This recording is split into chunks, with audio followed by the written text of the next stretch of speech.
不動産屋さんの怪談へようこそ。今回のお話は、ある普通の家の普通の生活で起きる奇妙な出来事です。その体験をくださった方を直子さんとしておきます。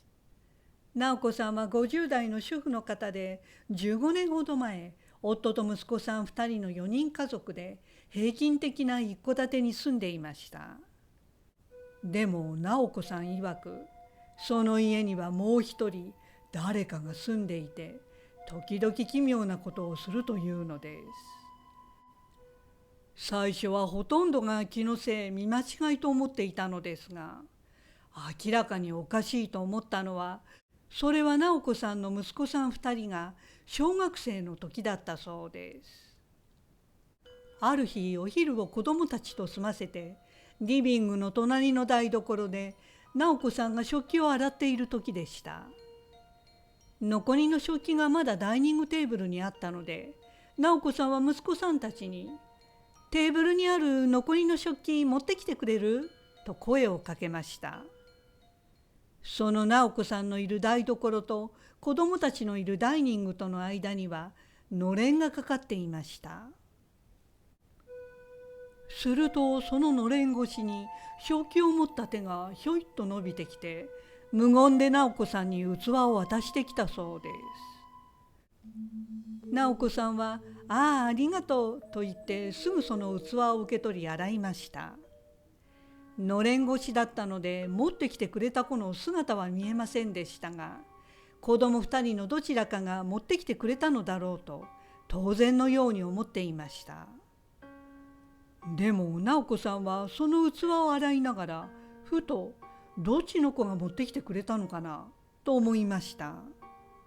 その時不思議に持ってきた子に何かいつもとは違うようなものを感じたそうです。そこで夕食の時に直子さんは2人の子供たちに「ねえ、昼間どっちが食器を台所に持ってきてくれたの？お手伝いありがとうね」と言いました。すると2人の息子さんたちはきょとんとして「お昼を食べた後すぐ僕たち2人ともずっと一緒に2階にいたよ。お手伝いしてないよ」というのでした。直子さんは「何それ」ととても不可解でした。親に嘘を言う子供たちでもなく、嘘を言う必要もないことです。直子さんはさっぱりわけがわからなくなりました。あの時のれんの下から器を差し出してきた手がどんな手だったのか一瞬のことで全く覚えていませんでした。ただこれだけは言えるのですが、子供の手だった感じがしたので、間違いなく息子だと思ったそうです。ところがそれからも直子さんは誰もいない台所で一瞬気配を感じ振り向くと、のれん越しに誰かの足が見えたことがありました。ぎょっとしてのれんを開けて見渡すと、そこには誰もいないので、その時は見間違いだと片付けました。でもその後も直子さんの注意が向いていない時に、また誰かがのれん越しに食器を渡してくれるということが数回起きました。さすがに怖くなった直子さんはついにそののれんを外してしまったそうです。するとのれんがなくなると、そういった奇妙なことも起きなくなりました。そしてしばらくは平穏な月日が流れ、息子さんたちも大きくなり、上の息子さんは結婚を機に家を出たそうです。そしてまだ独身の下の息子さんは同居していたので、家から職場に通っていました。その息子さんの仕事は早番遅番があるので、早い時は朝8時40分、遅い時は12時半に家を出ていたそうです。そんなある昼過ぎのことでした。家には直子さん一人で、いつものように台所で家事をしていたそうです。すると以前のれんがかかっていたところから不意に誰かの視線を感じました。直子さんは誰と思い、すぐ視線の先を振り返ったそうです。するとリビングと台所の間の壁から仕事に出たはずの息子さんが顔だけ出して直子さんの方を見ていました。直子さんはあら仕事に行ったんじゃなかったのかと思いながら何やってんのと息子さんに声をかけました。するとその声に反応したのか息子さんは無言でスーッと顔を引っ込めたそうです。直子さんはああなんだ私が何してるか見てただけなのかなと思い気にせず家事を続けました。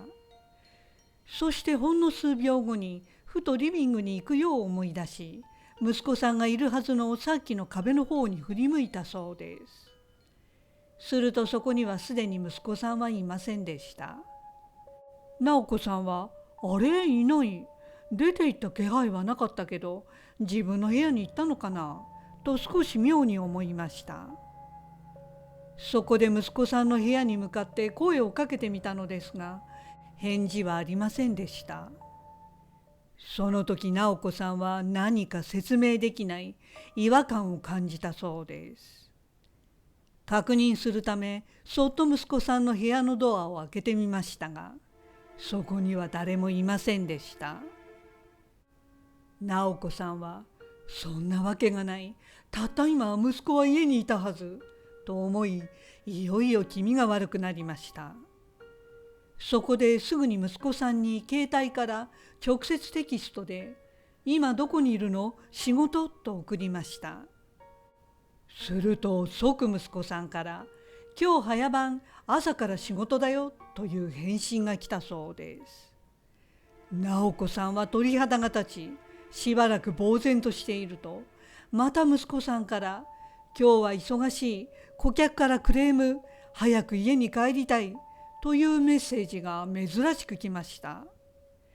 直子さんはそれを読んで息子が家に帰りたいという気持ちが強くその念が生き量になって現れたのかなと思ったそうです。それでもやっぱりこの家にはもう一人誰かがいると直子さんは感じました。そんなことがあった頃また家の中で妙なことが起きてきました。それは玄関からリビングに入るところにガラスのはめ込みの扉があるのですがその扉が不可解なのだそうです。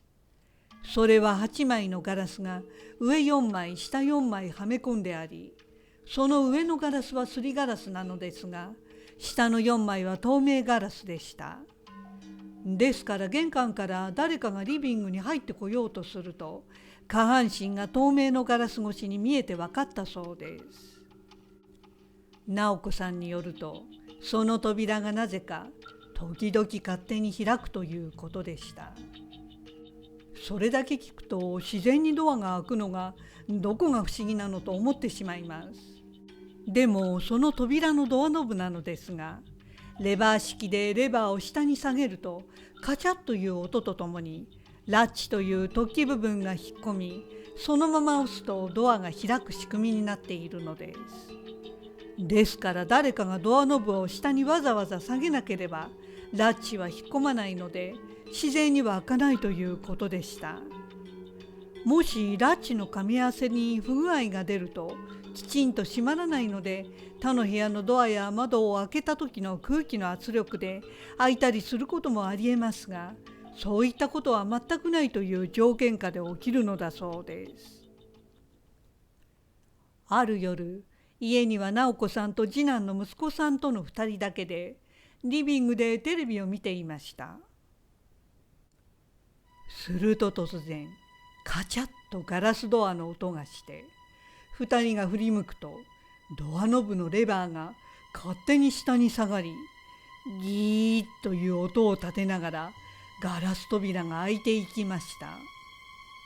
そこには誰かがいてドアを開けたというふうに開いたそうです。でも扉の向こうには誰もいませんでした。直子さんと息子さんは思わずお互いの顔を見合わせ困惑したそうです。その後も数回同じことは起きたそうでドアがカチャッと音がした時に見るとガラス越しには誰の姿もないということでした。ずっと不思議なことが起きると面白いもので、特に生活に悪影響がないと直子さんも慣れてしまい、ああまたかという感じでスルーしていきました。そしてそれから間もなくしてからです。家もだいぶ古くなったので、大掛かりなリフォームをすることになりました。そして改築が済み、新しくなった家に住み出すと、一応は以前のような不思議なことは起きなくなったように見えました。それでも時々誰もいない息子さんの部屋のカーテンがシャーッと勢いよく開く音や、ラップ音のやなりは聞こえてくるということでした。そしてただ一つ不可解な出来事といえば、リフォーム後は例のガラス扉は引き戸に変わったので、勝手に開くことはなくなりました。でも以前そのドアのあった隣に新たにトイレを作ったのですが、そのトイレのドアが勝手に閉まるようになったそうです。それも空気の流れや立て付けの関係で勝手に閉まるというわけではありませんでした。以前は勝手に開く扉が今度は勝手に閉まる扉に変わっていたそうで、直子さんは今でも不思議だそうです。でも分かったことは、改築をしてもやっぱりこの家には見えない誰かがもう一人住んでいるのかもしれないということです。ご視聴ありがとうございました。よろしければチャンネル登録といいねボタンをお願いします。